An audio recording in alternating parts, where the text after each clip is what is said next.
다 같이 기도드리도록 하겠습니다. 하나님, 저희는 여전히 어려서 지혜롭지 못하고 저희의 눈은 가리워져서 오늘도 엉뚱한 길을 헤매고 있습니다.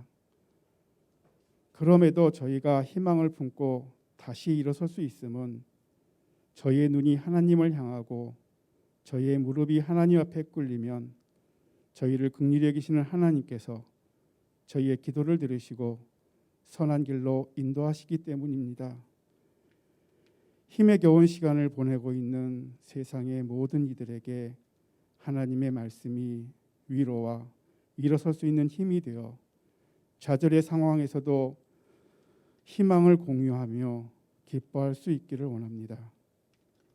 저희의 입에서 광야의 불평과 불만의 소리가 아니라 하나님께서 함께 하시면 우리가 능히 이 땅을 차지할 수 있다는 믿음의 고백들에 나오기를 바라며 우리의 평안과 다행스러움에 스스로 만족하지 말고 우리의 주변과 세상 곳곳에서 들려오는 고통의 소리에 우리 안에 임재하시는 그리스도의 사랑으로 뭐라도 해야 하지 않나 고민하고 반응하는 공동체가 되게 하소서. 같은 생각, 같은 모양으로 반복되어지는 예배드림이 아니라 매일매일 하나님과 교제하며 공급받는 즐거움과 새로움으로 하나님의 선하심과 위대하심을 찬양하는 예배가 되기를 원합니다. 오늘 선포되어지는 하나님의 말씀이 우리의 삶의 이정표와 힘이 되기를 바라며 사랑으로 우리를 맞아주시는 예수님의 이름으로 기도드립니다. 아멘.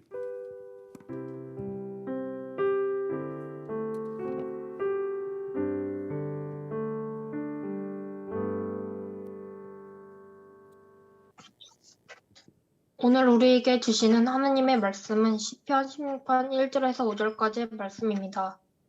제가 봉독하도록 하겠습니다. 하나님이여 나를 지켜주소서. 내가 주께 피하나이다. 내가 여호와께 아뢰되 주는 나의 주님이시오니 주밖엔 나의 복이 없다 하였나이다. 땅에 있는 성도들은 존귀한 자들이니 나의 모든 즐거움이 그들에게 있도다. 다른 신에게 예물을 드리는 자는 괴로움이 더할 것이라. 나는 그들이 드리는 피의 존재를 드리지 아니하며 내 입술을 그 이름도 부르지 아니하리로다. 여호와는 나의 산업과 나의 잔의 소득이시니 나의 번깃을 지키시나이다. 아멘. 아멘. 감사합니다. 네, 오늘 또 우리 각자의 집에서 우리 예배 자리에 나오신 우리 친구들 그리고 또 선생님들 주님의 이름으로 환영하고 축복합니다. 공사 소리가 들어가나요? 네, 안 들어가면 좋겠는데 엄청 커가지고 이 안에서 보면 네, 좀 당황스러운데 아무튼 설교 잘 해보도록 하겠습니다.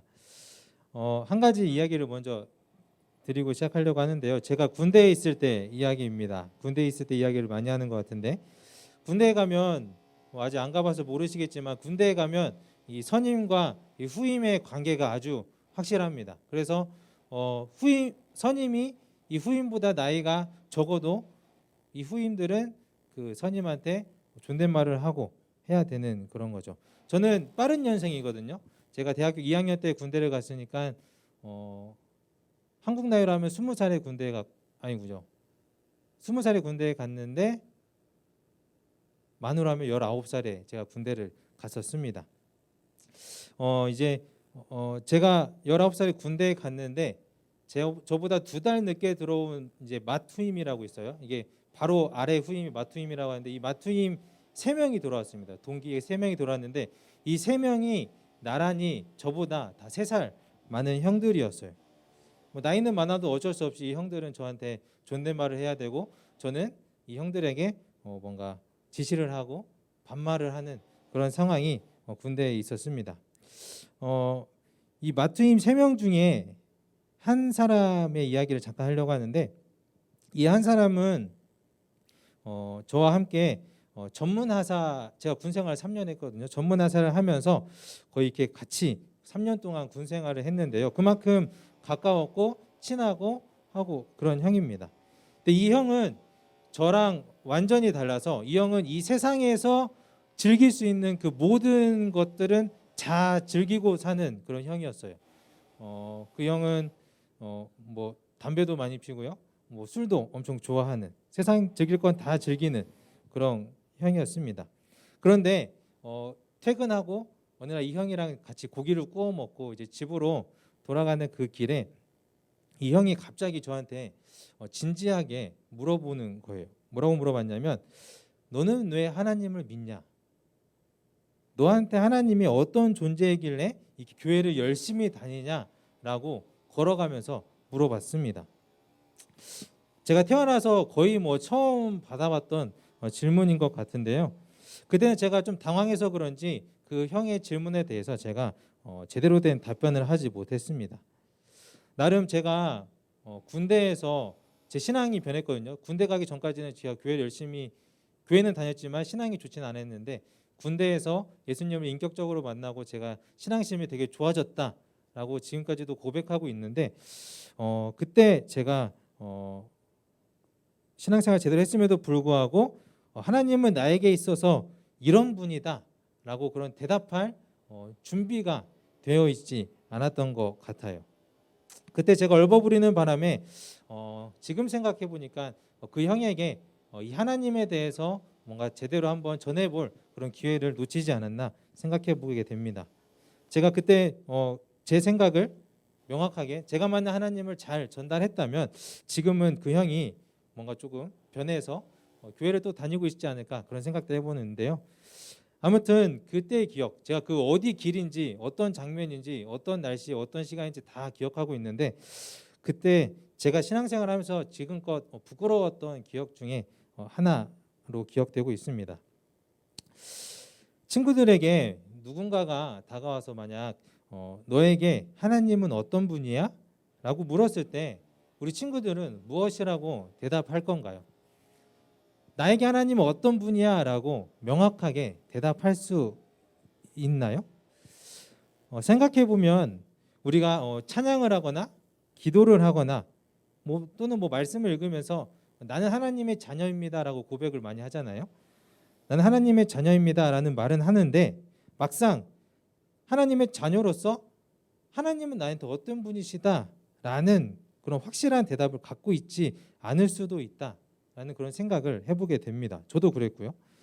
하나님의 자녀라 하면서도 하나님이 누구시다라고 대답하지 못한다는 것은 정말 이상한 일이 아닐 수 없습니다.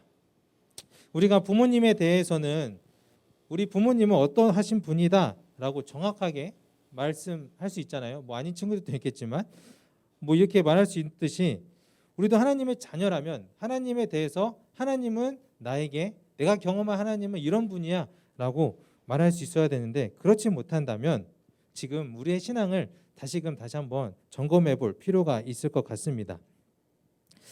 오늘 우리가 읽은 시편 16편은 정확히 어떤 상황인지는 모르겠지만 다윗이 자신의 생명에까지도 위협을 받고 있는 아주 절박한 위기의 상황이라는 것을 알 수 있는데요. 1절 보면 하나님 나를 지켜주세요. 내가 주님께로 피합니다 라고 말하면서 얼마나 위험한 상황인지를 다윗이 말하고 있습니다. 다윗만큼 성경에서 다사다난했던 인물은 찾기 쉽지 않을 텐데, 다윗은 절박한 위기 상황에서도 오늘 본문을 보면 하나님을 찾고 하나님을 의지하였던 그런 대단한 믿음을 보여주고 있습니다. 다윗이 2절에 이렇게 고백합니다. 제가 2절을 세 번역으로 읽어드릴게요. 나더러 주님에 대해 말하라면 하나님은 나의 주님입니다. 주님을 떠나서는 내게 행복이 없다 하겠습니다 라고 다윗이 고백을 합니다. 지금 다윗이 죽음의 위협 앞에 있는데 자신의 머릿속에는 행복이라는 이 두 글자가 떠오르지 않을 그런 상황에 있는 이 다윗이, 그런 상황임에도 불구하고 나에게 누군가가 너에게 하나님은 어떤 분이야라고 물어본다면, 아니 하나님께서 나에게 물으신다면 저는 하나님을 나의 주님으로 내 삶에 행복을 주시는 분이라 하겠습니다 라고 고백을 하고 있는 겁니다. 하나님에 대한 다윗의 확실한 믿음이 잘 드러나는 말씀 구절이라고 생각하는데요. 다윗은 어려서부터 이렇게 많은 어려움을 겪어서 그런지 뭐 골리앗과도 싸우고 또 사울로부터 위협도 당하고 또 여러 전쟁도 치르고 그러면서 많은 어려움을 겪어서 그런지 시편에서 다윗이 하나님에 대해서 표현할 때 이런 표현을 많이 사용합니다. 하나님은 나의 피난처이시다라는 고백을 자주 하죠. 우리가 잘 아는 찬양도 가사를 보면 시편 18편의 찬양 시편인데요. 여호와는 나의 반석이시요 나의 요새시요 나를 건지시는 이시요 나의 하나님이시요 내가 그 안에 피할 나의 바위시요 나의 방패시요 나의 구원의 뿌리시요 나의 산성이시로다 라는 고백을 하고 있죠. 이 표현을 보면 하나님은 나의 피난처시다라는 확실한 고백이 담겨져 있습니다. 다윗은 자신의 어려운 상황 가운데서 또 함께해 주시고 도와주셨던 그런 하나님을 경험했었기에 다윗은 두렵고 불안한 상황이 나에게 여러 번 다가올지라도 나의 피난처가 되시는 주님이 계시기에 오늘 말씀에 나는 행복할 수 있습니다 라고 확실한 고백을 드릴 수 있었던 거죠. 이런 고백을 볼 때 다윗이 얼마나 하나님을 신뢰하고 의지했는지를 알 수 있습니다. 자신의 가장 어려운 순간에 도움이 간절히 필요한 순간에 하나님을 가장 먼저 찾았던 이 다윗의 모습을 보면 하나님에 대한 확실한 고백이 이 다윗의 마음 안에 있었다라는 것을 깨닫게 됩니다. 제가 이번 주에 굉장히 어렵고 또 이렇게 뭐 안절부절한 그런 상황을 겪었는데요. 제 아내가 임신 중에 있잖아요. 제가 성별을 말한 적은 없는 것 같은데 이쁜 딸을 뱃속에 데리고 있는데 저번 주 주일 밤부터 몸이 좀 안 좋더니 월요일 그리고 화요일 새벽까지 위경련으로 인해서 굉장히 아파하는 모습을 봤습니다. 이게 겪지 않으면 모를 고통이라서 엄청 아파하는데 제가 옆에서 해줄 수 있는 게 아무것도 없더라고요. 그냥 지켜보는 것밖에 할 수 없었는데 제가 그 상황 속에서 가장 먼저 했던 게 뭐냐면 핸드폰을 열고 스마트폰으로 위경련에 좋은 뭐 음식, 뭐 좋은 치료법 뭐 그런 거를 검색해 보는 것이었습니다. 뭐 많은 사람들이 이런 상황이 다가온다고 하면 뭐 저와 같이 행동을 하긴 하겠지만 제가 화요일 그 새벽에 아내를 데리고 응급실에 가는 그런 상황까지 가면서도 제가 하나님을 제대로 찾거나 하나님을 의지하지 못했던 하나님께 기도하지 못했던 모습을 제가 나중에 뒤늦게 깨닫게 됐습니다.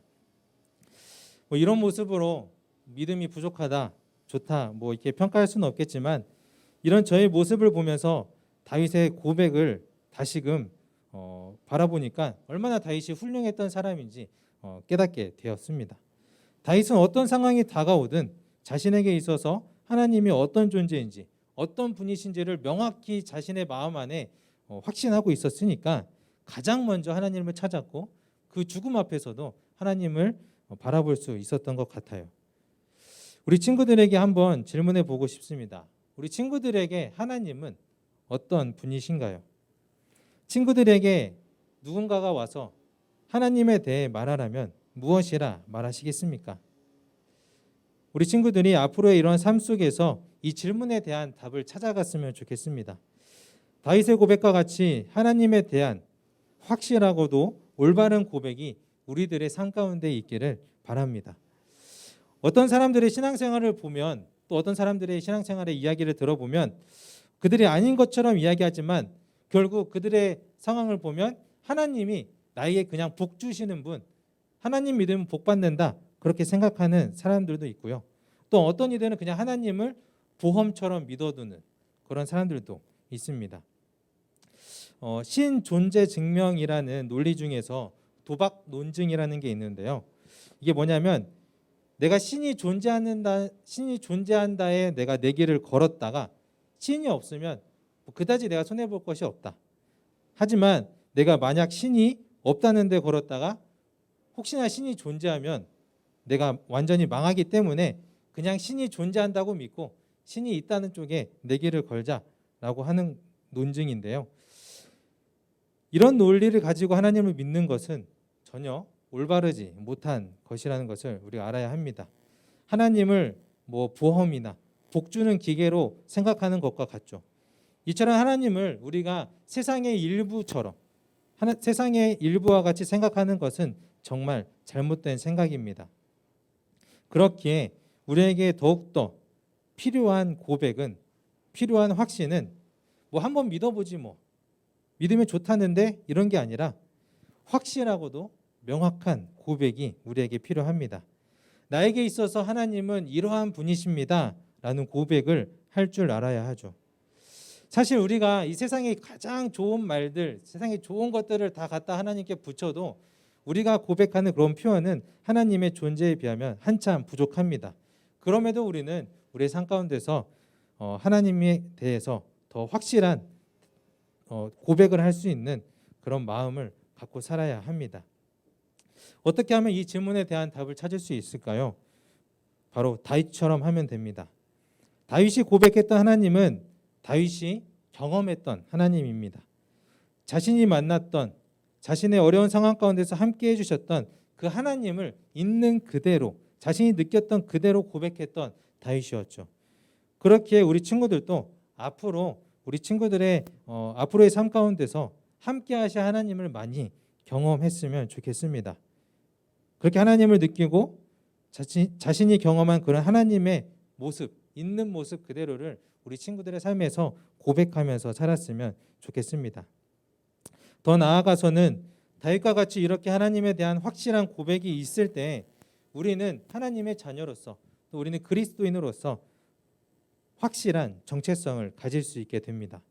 그렇기에 우리 친구들 이제 앞으로 더 성장해 나가야 할 그런 중요한 시기를 겪게 될 텐데, 나에게 하나님은 어떤 분이신가에 대한 질문을 끊임없이 생각해 보셨으면 좋겠습니다. 그리고 이에 대한 답을 찾고 또 삶 속에서 그런 하나님을 경험하고 동행하는 삶을 살기를 바랍니다. 그리하여서 다윗과 같이 앞으로 우리 친구들에게 어떤 어려움, 아픔이 다가올지라도 하나님에 대한 확실한 고백을 든든한 버팀목으로 삼아 이겨내시고 그 가운데서 행복을 누리시는 그런 주님의 자녀들이 되기를 주님의 이름으로 간절히 소망하겠습니다. 기도하겠습니다. 사랑과 은혜가 충만하신 하나님 아버지, 우리가 주님을 찾고도 주님께 주님의 자녀라 고백을 하면서도 우리가 삶 가운데서 주님은 나에게 어떤 분이시다라는 그런 확실한 고백을 갖지 않고 살아갈 때가 있습니다. 주님, 우리의 이런 부족함을 주님께서 다 아시오니 주님 우리와 함께하여 주셔서 우리가 주님을 경험할 수 있게 하시고 우리가 경험한 그 주님을 있는 그대로 우리 삶 가운데서 고백하고 그 주님을 만난 그 경험대로 우리가 이 세상을 살아갈 수 있는 그런 주님의 자녀들이 되게 하여 주시옵소서. 그리하여서 주님이 보시기에 정말 아름다운 주님의 자녀들 되게 하시고 그런 자녀들이 모여서 더욱더 아름다운 공동체를 이루며 살아갈 수 있는 그런 주님의 아름다운 공동체 되게 하여 주시옵소서. 감사드리며 우리 주 예수 그리스도의 이름으로 기도드렸습니다. 아멘. 이 시간 우리 주기도문으로 예배 마치도록 하겠습니다. 하늘에 계신 우리 아버지, 아버지의 이름을 거룩하게 하시며 아버지의 나라가 오게 하시며 아버지의 뜻이 하늘에서와 같이 땅에서도 이루어지게 하소서. 오늘 우리에게 일용할 양식을 주시고 우리가 우리에게 잘못한 사람을 용서하여 준 것 같이 우리 죄를 용서하여 주시고 우리를 시험에 빠지지 않게 하시고 악에서 구하소서. 나라와 권능과 영광이 영원히 아버지의 것입니다. 아멘.